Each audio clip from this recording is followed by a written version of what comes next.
האם זה באמת סגולה בדוקה? הסגולה ללמוד בזה?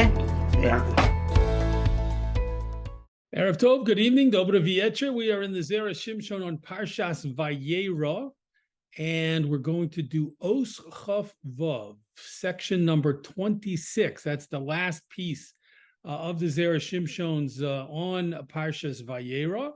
And the Zera Shimshon is going to start with a Gemara that discusses a pasuk in our Parsha, and here comes the pasuk. This is Parshas Vayera, Perek Chaf Beis, pasuk Aleph. Vayehi achar hadivorim ha'ela, and it was after these things, v'ha'elokim nisa es Avraham, and Hashem tested Avraham, vayomer elov Avraham, and Hashem said to him, Avraham, vayomer hineni, and Avraham said, here I am.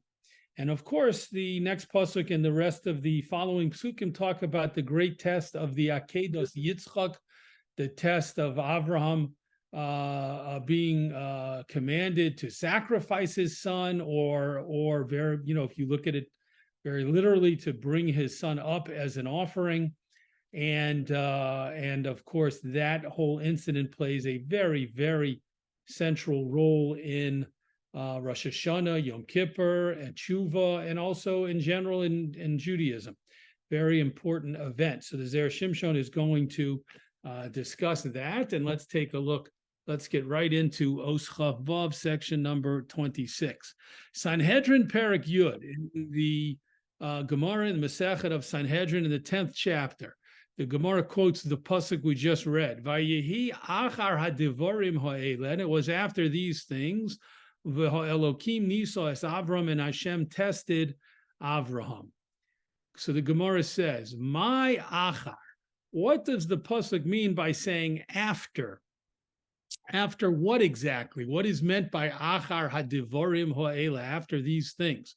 So Rabbi Yochanan answers, Amar Rabbi Yochanan v'chulei, achar divorim shel satan. When it says after these things, it's actually alluding to words. In other words, divorim can mean words and instead of things.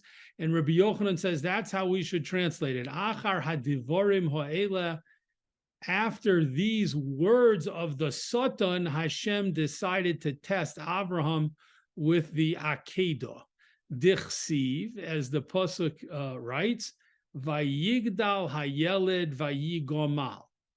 And the boy, meaning Yitzchak, grew up and was weaned. He reached the point when he was no longer dependent on nursing from his mother.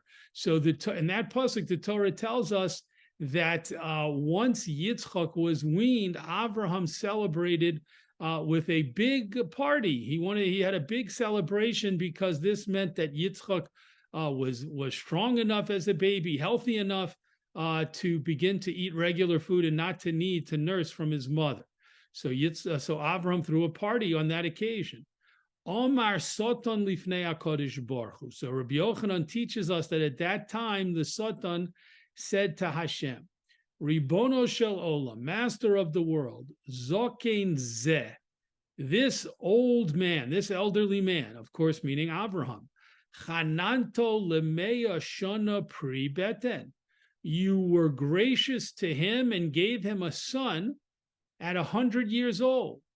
Mikol seuda she'asa, from all of this great feast that he made, Lo haya lo tor echad, o gozal echad. Did he not have a turtle dove, one turtle dove, or one young pigeon, lahakriv lefanecha, to offer a sacrifice in front of you?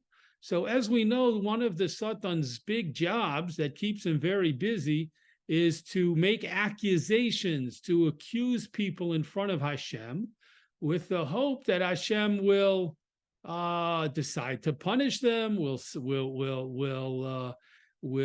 test them. That's the Satan is always stirring up trouble in that sense. That's his job. So the Satan came when Avraham made this big party after Yitzchak was weaned, and Avraham had a big party to celebrate it. So apparently, at least in the psukim and in this story, Avram didn't bring a korban, a specific korban at that time. Apparently, that's how it would seem from the story. And we don't see in the Torah, it doesn't say he brought a korban at this particular time of the party. So the Sultan says to Hashem, Avram is making a feast, a huge party. He's putting out all the food and drink and everything in the world to celebrate this great event. Why didn't he bring a korban? Why didn't he bring a little sacrifice to you, Hashem? So Hashem responds. Omar lo, Hashem said to the Sultan, Klum osa ela bishvil beno. Did Avraham do anything here with the party except for the sake of his son? Meaning Hashem said this entire feast is to celebrate this stage in the life of his son Yitzchak. Imani omer lo zevach es bincho lefonai. If I were to say to him, to Avraham, sacrifice your son Yitzchak in front of me, miyod zovcho, he would immediately sacrifice him. So Hashem's response to the Sultan was to say, you're claiming Avraham didn't bring a korban, but Avraham would be willing, I know Avraham, and he would be willing to sacrifice his son, who means everything in the world to him. He would be willing to sacrifice Yitzchak, his son, as a korban, not just some little pigeon or turtle dove, but Avraham would be willing to do that. Continuing from the language of the Gemara, miyad velokim niso es Avraham. Immediately, quoting from the pasuk, Hashem tested Avraham. Kach no, take now, take now your son and bring him up as an offering. So that's the end of the Gemara from Masechah Sanhedrin that the Zera Shimshon chose to quote. So what do we have here? We have a Gemara which teaches us that Hashem gave Avraham the mitzvah, the commandment, and also the nisayon, the test, to bring his son up, Yitzchak, up for an offering, connected to, in connection to this accusation of the Sultan that at Abraham's party, when Yitzchak was weaned and no longer needed to nurse from his mother, in other words, when he was a young toddler, the Sultan made an accusation that Avram didn't bring a sacrifice. And Hashem responded, Avram would even be willing to sacrifice his own son, this son Yitzchak, who the party is celebrating. And those two events were connected. Next paragraph. There's a problem. The Im Kain, if so, if we understand the narrative from the Gemara in Sanhedrin correctly, then Hashem should have commanded the binding of Yitzchak to Avraham miyod shenigmal, immediately after he was weaned, v'naaseh hamishta, and the party was made. If the two things are connected, if Hashem's commanding of Akedos Yitzchak was because of the Sultan's accusation about the Avram not bringing a sacrifice at the time of the big party, so then why didn't Hashem command it at that time? Hashem should have commanded Yitzchak, take your son Yitzchak, who's a toddler, who you just had a big party for, and bring him up as an offering.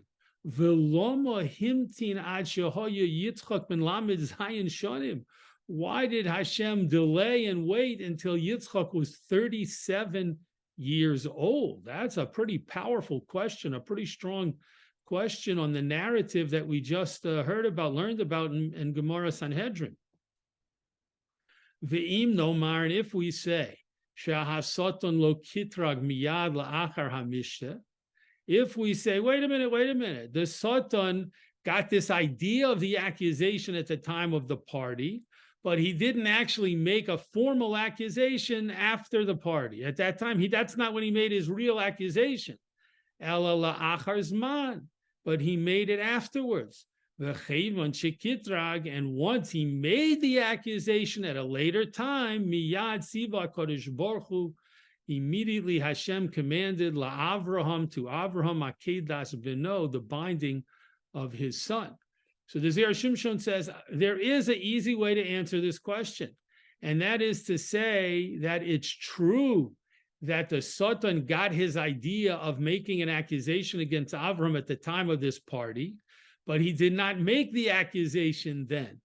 a seed was, so to speak, planted in the Sultan's mind, but the Sultan decided to wait until he had all of his ducks in order and all of the paperwork filed to make this accusation in the proper format.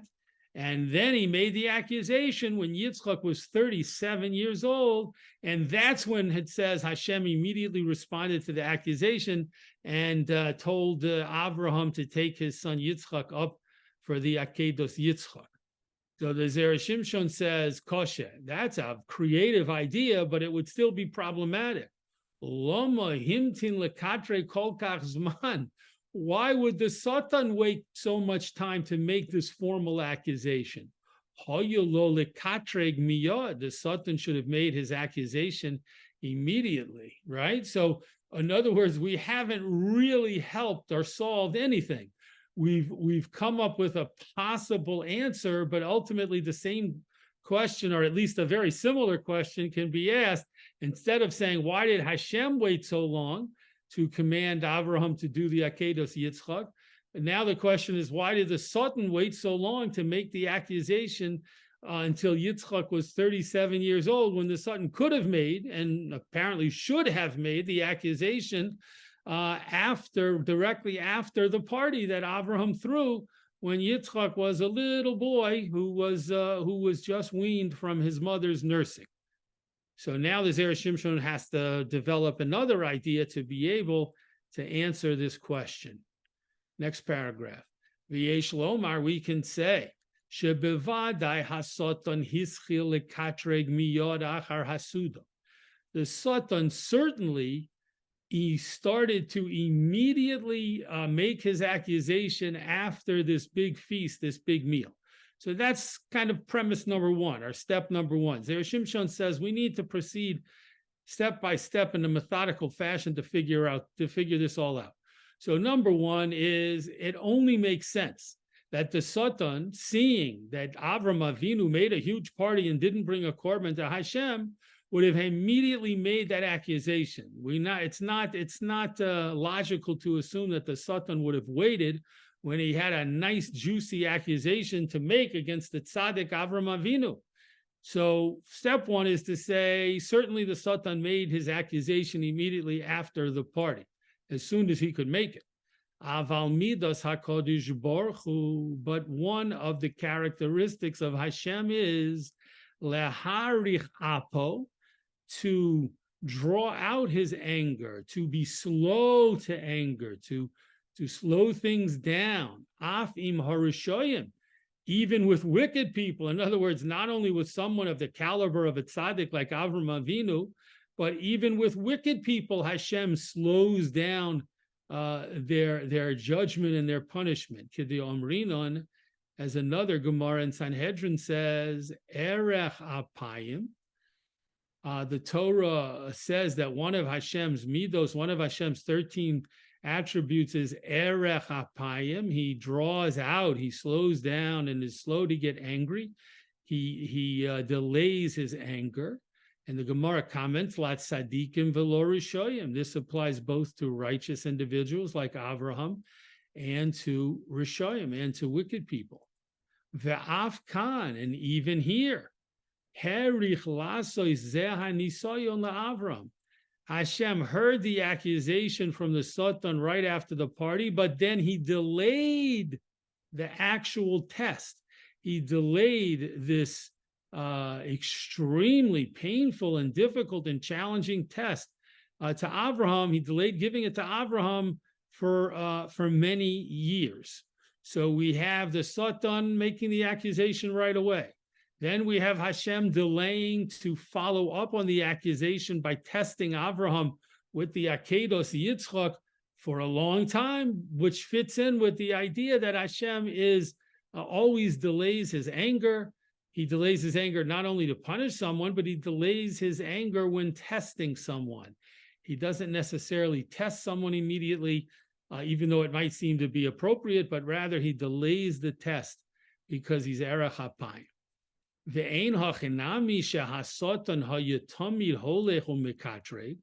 And we can certainly concede that the Satan was constantly continuing to make the accusation, just like he does with sinners, right? The Satan didn't give Abraham any special treatment. Just like the Satan makes accusations and then continues accusing and accusing and doesn't give up and doesn't tire and is relentless and perseveres in his accusations, so too we can assume and concede that's what the Satan did with Avraham Avinu. When it comes to a sinner, the Satan makes the accusation immediately after the person commits the sin or the sinner's sin. Until top of the next column, all the way until the time that Hashem executes judgment against the sinner. After a long delay in the anger of Hashem. So the Satan's method, according to the Zera Shimshon, what he's teaching us is to immediately make accusations or to immediately make challenges about why people didn't do certain things or why they did do certain things. The Satan makes his accusations immediately. And then the Satan continues bringing back those accusations constantly. He doesn't slow down. He doesn't give up all the way until Hashem finally deals with the sinner or who committed a sin, who transgressed, or Hashem gives the test to the person who the Satan challenged in terms of their righteousness, like here in the case of Avram Avinu. Aval adayin, next paragraph, aval adayin choser hatam, but still we're missing the reason, lama himtin HaKadosh Baruch Hu, why did Hashem wait ad shana zo dafka, until this particular year specifically? In other words, what we've explained helps us understand that why Hashem delayed testing Avram. But why would Hashem wait until Yitzchak was 37 years old? Why specifically that age and that point in time? That's the question that if we really want to understand the story, the narrative, then we have to understand why Hashem waited to test Abraham with the Akedah from the time of the party when Yitzchak was a little boy, all the way many, many, many years later when Yitzchak was 37 years old, which is his age at the time of the Akedah. Why did Hashem wait that long? V'hanir elomar, and it would appear that we can say the beperek kamo de sota. In the first chapter of Meseches Sota Amrinon, we say, this is a very well-known Gemara statement of Chazal. Arboyim Yom, for 40 days, Kodem Yitziras Havolod, before the formation of a fetus, Bas Kol Yotzeis Ve'omeres, a heavenly voice comes out and says, Bas Ploni Leploni, the daughter of so-and-so is destined to marry the son of so-and-so. So a heavenly voice calls out and indicates before a child is even born who that child is destined to marry, according to this Gemara in Sota. V'chosvu sham ha-Tosfos, and the commentary of Tosfos wrote, Nire le Rabbi, it appears to Rabbi, shezeh ha-bas kol, ukodem yitziras hazochar. This heavenly voice, it would appear, is called out before the formation of the male. In other words, you have a male and a female who are going to get married. So when does the bas kol come out? Does it come out before the baby boy is born? Does it come out before the baby girl is born? Tosfos answers that question by saying the heavenly voice comes out 40 days before the male child, the male fetus, is formed. Bein im nolda hanakeva, whether or not the female has already been born. Bein im lo nolda adayin, or whether or not the female has not been born, that this baby boy is destined to marry. Ad kan lashono, until here is a quote from the commentary of Tosfos. So let's pause for a moment. Very, very interesting and important information is being shared with us. And as the Zera Shimshon often does, he's quoting sources to build towards his explanation. So what is this source telling us?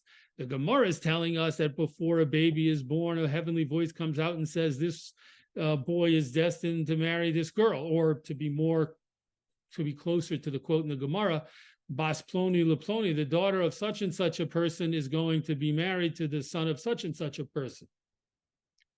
And Tosfos says that the heavenly voice comes out before the baby boy is born, and that procedure, so to speak, is followed whether or not the girl that the baby boy is destined to marry has already been born, meaning she's older than her future husband, or whether or not she hasn't yet been born, in which case she's younger than her future husband. Either way, the articulation of the voice, the announcement by the Baskol, comes out before the baby boy is born. And that's the first kind of starting point of what the Zera Shimshon wants to develop, the first building block. Ve'im kain, if so, ho'il shekodem yitziras Yitzchak. Since before Yitzchak was formed in the womb, Yotzis or Baskol, a heavenly voice came out, al bas zugo, on his future wife, his future partner. Of course, that's Rivka. Im kain, if so, kevar nisparsem hadavar, the matter was already publicized bevezdin shel mala, in the heavenly court, sheYitzchak osid lisa isha, that Yitzchak was in the future, he was destined to marry a specific woman. Who's the specific woman? Bas Besuel, the daughter of Besuel. Rivka was the specific woman. So the Zera Shimshon says, let's take what the Gemara and the previous paragraph, along with Tosfos's commentary, taught us and apply it to our situation with Avraham and Yitzchak.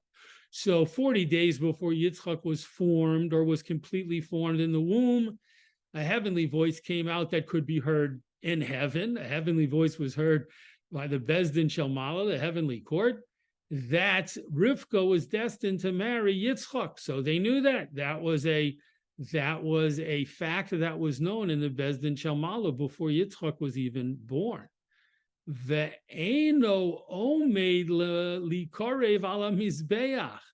And that means that he wasn't destined to be offered on an altar as a sacrifice. In other words, if we know that he's going to get married, then as long as he's single and not married, then he can't be brought. Abraham can't be given a command to bring him as a sacrifice and actually kill him, because the Baskol, the voice, would not be fulfilled. The Baskol has already announced that Yitzchak would marry Rivka.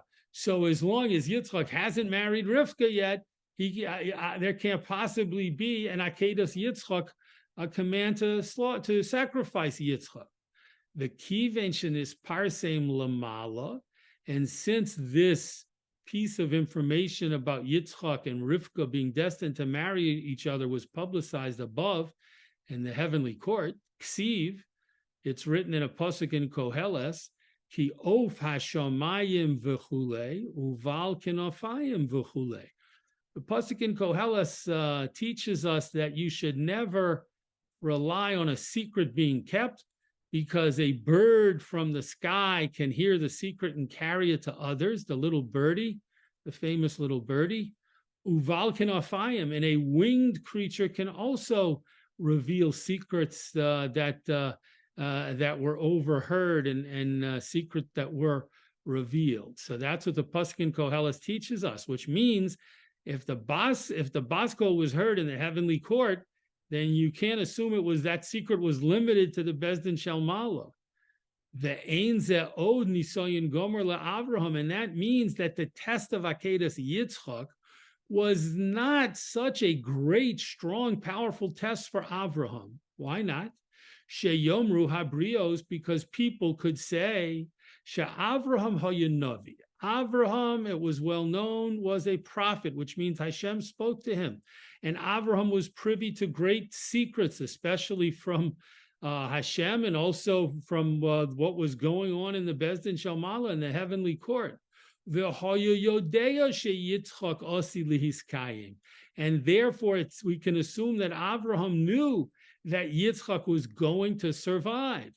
And again, at any point when Hashem would come to Avraham and say, I want you to bring up your son Yitzchak as an offering, Avraham would know that that couldn't actually happen because Avraham knew that Yitzchak was destined to marry Rivka. And since Yitzchak was single at this time of the Akedos Yitzchak, he couldn't actually die. He couldn't actually be killed. So therefore, Avraham knew a pretty vital piece of information, which was that Yitzchak wasn't actually going to die since he was destined to marry Rivka.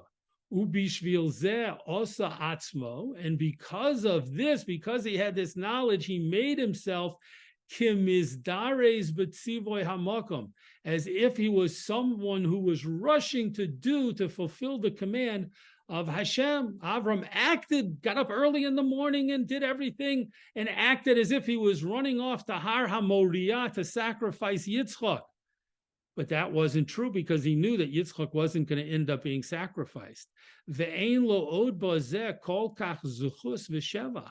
And that would mean that Avraham shouldn't get so much merit and praise for Akedos Yitzchak, right? But we know Avraham does get tremendous praise and reward from Hashem, tremendous merit for his willingness to go through with the Akedos Yitzchak. So there must be some information missing. There must be something that we don't yet know about the whole story, because if it's the way it seems, then Avram would have known that Yitzchak wasn't going to die at that time. It wasn't there wasn't a real sacrifice of Yitzchak, in which case the test would have been downgraded tremendously and diminished tremendously. Next paragraph. V'lochein, and therefore kishohoya Yitzchak katan, when Yitzchak was little, when he was young, lo rotza hakodesh baruch hu, Hashem did not wish lasos lo nisayon zeh, to do for Abraham this test. Hashem did not want to test Abraham when Yitzchak was young, because, as we just stated above, and as the Zera Shimshon demonstrated clearly above, that would not have been a test that would have been considered extremely meritorious and extremely impressive, and something that people could have learned from forever, because the cards kind of were already known to Abraham. Shahare enu kol kach nisayon, and it wouldn't have been such a great test.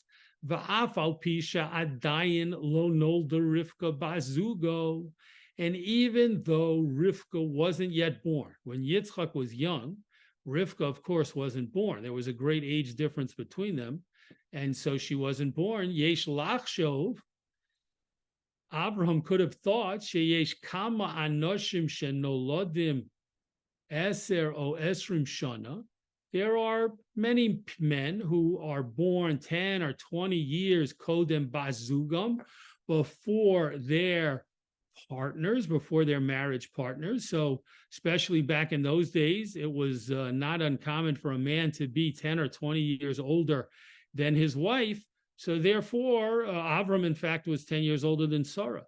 So therefore, Avram could have thought, okay, Rivka hasn't been born yet, but Yitzchak is still destined to marry her. And if Hashem had tested Abraham when Yitzchak was 5, 10, 15, even 20, it wouldn't have been such a great test, because Abraham would have assumed that there was not going to be any real possibility of anything happening, anything befalling Yitzchak, because he has to stay nice and healthy to marry his bride, who's going to be born in the future, named Rivka, as the Baskol stated, as the heavenly voice stated.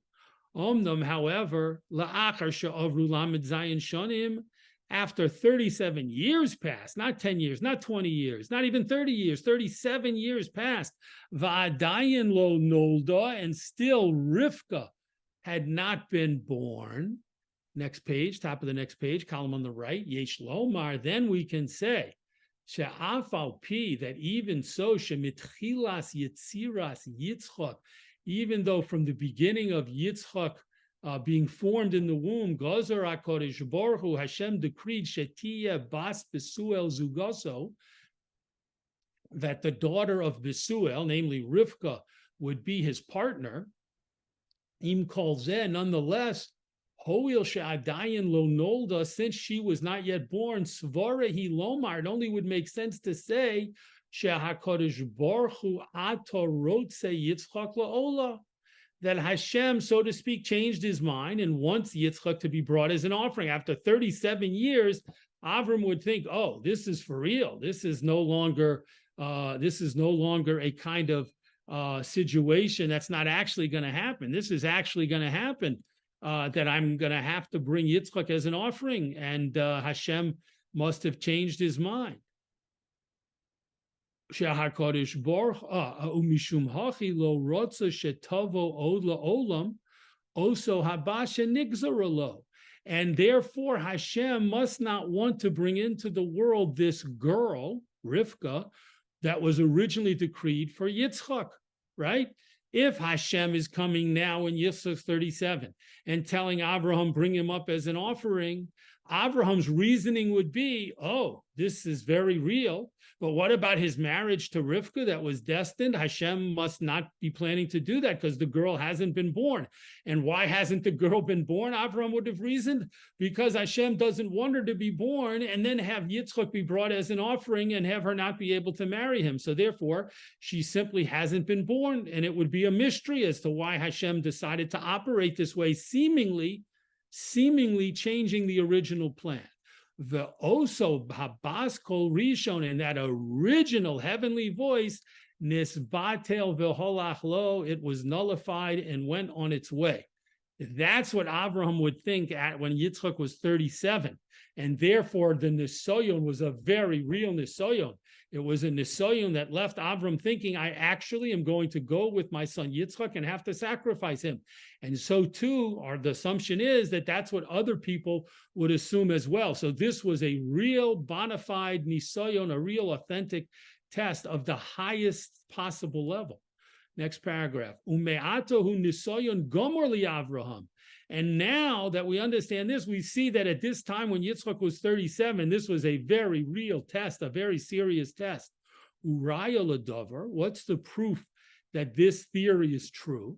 Shetekef shechazer Abraham in Akedah, immediately when Abraham returned from the Akedah, nisbaser, he was informed, shenolda Rivka, that Rivka was born. We actually see that right in the Psukim, that Abraham received this news about his family back in Haran, and that Rivka was born to Besuel. Kemoshe Pirish Rashi b'Chumash, as Rashi brings down on his commentary on Chumash. Umeata, and from now, Kitrugo shel Satan, this accusation that the Satan has been making, in hachinami hischil tekef b'shas haseuda. We've already conceded and shown that the Satan started with this accusation from the time of the festive meal that Abraham made when Yitzchak was weaned. V'hismid kol elu hashanim, top of the next column, and the Satan kept after it, stayed with it, the accusation all through the years. She'rotza HaKadosh Baruch Hu lahamtin, because Hashem wanted to wait.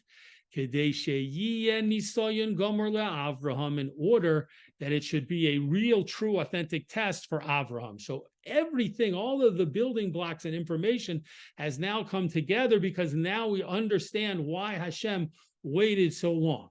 Why did Hashem wait so long? Now, there's one point that's still missing, and that is, why specifically did Hashem wait until Yitzchak was 37? The Zera Shimshon's explanation helps us understand why Hashem didn't want to bring the test when when Yitzchak was 5 years old, 10 years old, 20 years old, 30 years old. He didn't want to bring the test because during all of that time, either Abraham or others, or Abraham and others, might have assumed that Rivka was still going to be born, and therefore Yitzchak was not actually going to be sacrificed. But after 37 years, it was pretty clear that, at least to their way of thinking at that time of the Akedah, that there wasn't going to be a Rivka. She wasn't going to be born. If she hadn't been born yet, she wasn't going to be born. Of course, that she was born, but they thought she wasn't going to be born, and it was a very real test. But why 37 specifically? So the Zera Shimshon wraps up with the following. And many reasons have been said in the sod and the Kabbalistic and esoteric way of understanding the Torah. Lama himti that lions lamed zayin shanim. Why did Hashem wait specifically until Yitzchak was 37 years old? There must be significance to Yitzchak being specifically 37 years old. The hayoser pashud hu, and the most simple or obvious explanation from derech sod, from the Kabbalah, from the Kabbalistic, from the Mekubalim, the Kabbalists, is sheyesh lamed zayin azkaros. There are 37 mentions of Hashem's name, v'techilas habrias ha'olam, at the beginning of the creation of the world. Meaning, if you go to the beginning of Bereshis, not that long ago, just a few weeks ago, and you start reading the psukim, you'll see that Hashem's name is mentioned 37 times. V'chulam b'shem Elokim, and all of those mentions of Hashem's name are used the name Elokim. And Elokim is Lashon Din, a language of judgment. Elokim is the name of Hashem that represents Midas Hadin, Hashem's quality of strict judgment, not tempered with mercy, just strict judgment. That's represented by the word Elokim. Ad biyom asos Hashem Elokim, until you reach the phrase on the day that Hashem Elokim made. Hashem Elokim is now two names of Hashem said in tandem, said in combination. Hashem stands for the four-letter name of the Yud, the Hey, the Vav, and the Hey, and that name represents Hashem's Midas HaRachamim, Hashem's quality of mercy. And the first time that comes in is in the 37th mention of Hashem's name. Shem makdim shem harachamim lemidas hadin. And in that time, in that spot, that's the first time that Hashem's merciful name of Yud, Hey, Vav, and Hey is mentioned before the word Elokim, which represents the Midas Hadin, the quality of justice.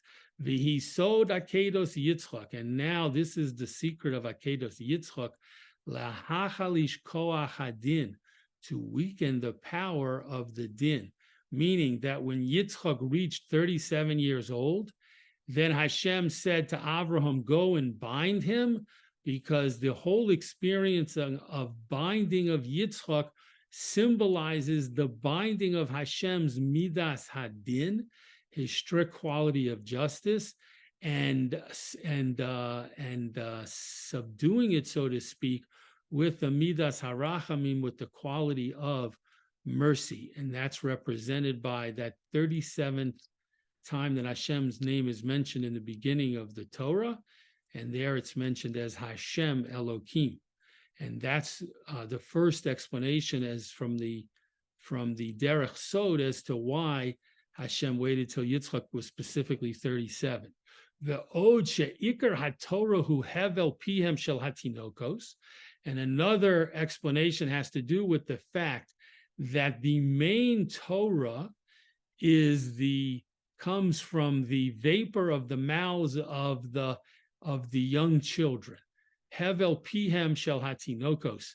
The children are so pure, the Gemara says, they haven't tasted sin, and therefore their voices, when their voices rise in studying Torah, that has a tremendous power. In a way, that's the Ikar HaTorah.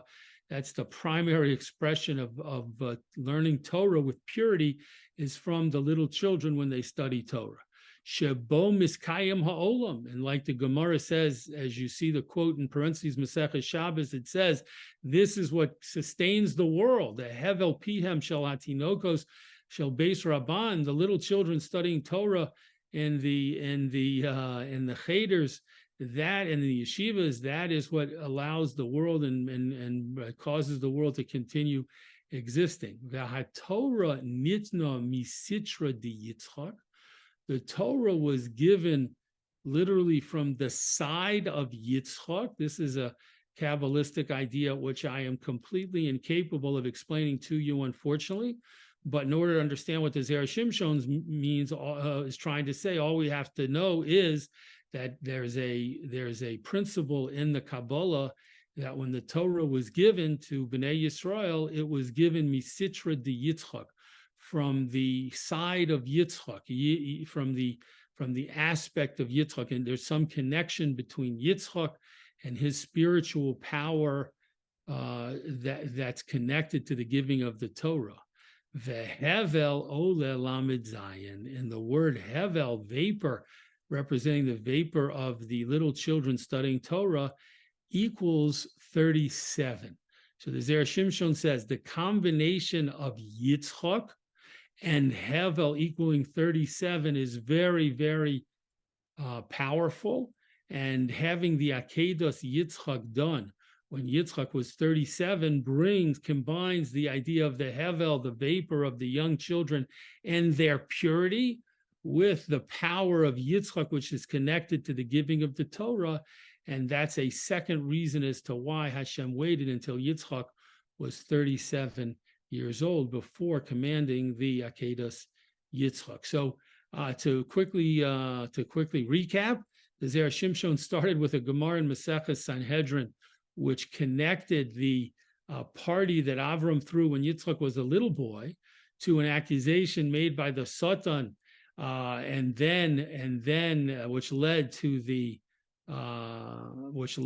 Hashem testing Avraham with the Akedos Yitzchak. And the whole question became, why did Hashem wait so long till Yitzchak was 37? And the Zera Shimshon went to great lengths to explain first why Hashem waited at all, because he's an Erech HaPayim, he delays. And then why did he wait so much longer than anyone would have expected? And that was to make the Nisayon, the test of Avraham, a true, powerful test in which Avram himself thought that he was in fact going to have to sacrifice his son Yitzchak. And then why specifically 37? There we have the two Kabbalistic approaches brought at the end of the piece. Yasher koach for learning together in the Zera Shimshon with us this week, and we look forward to learning, God willing, together in the Zera Shimshon on next week's Parsha.